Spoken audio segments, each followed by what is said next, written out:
जवाहरलाल नेहरू. पंतप्रधान जवाहरलाल नेहरू होते आणि यंदाच्या साहित्य संमेलनाचे स्वागताध्यक्ष आदरणीय पवारसाहेब आहेत. आणि हे संयुक्त महाराष्ट्राच्या स्थापनेनंतरचं पहिलं मराठीला अभिजात भाषाचा दर्जा मिळाल्यानंतरचं पहिलं साहित्य संमेलन आहे.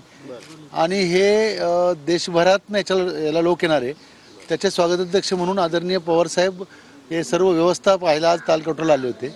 इथं काय करता येईल या पूर्ण नगरीला छत्रपती शिवाजी महाराज नगरी असं नाव देण्याचा निर्णय झालेला आहे. आणि आतले कार्यक्रम हा महामंडळाचा निर्णय असतो, पण त्याचं उद्घाटन समारोप आणि त्यानिमित्तानं होणारे कार्यक्रम, कारण मराठी साहित्य संमेलन ही 146 वर्षाची परंपरा असलेली महादेव गोविंद रानडे यांनी 1878ला सुरू केलं होतं. आणि आदरणीय पवारसाहेब पहिल्यांदा स्वागताध्यक्ष होत आहेत.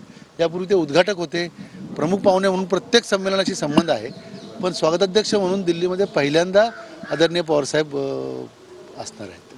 परंतु वेगवेगळ्या मराठी लिहिलेलं आहे त्यांनी यावं साहित्य संमेलनाला, काय त्यांच्याकडून प्रतिसाद मिळाला आहे का? अशी त्यांना विनंती केली, त्यांच्या ऑफिसने आज बोललं, त्यांचं कन्फर्मेशनचे आम्ही वाद होते, पण ते येतील असा आम्हाला विश्वास आहे.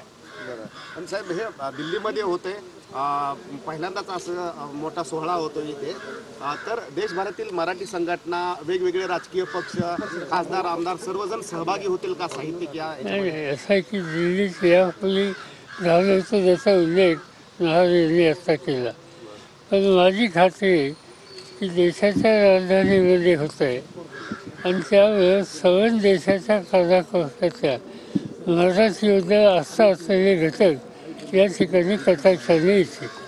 धन्यवाद.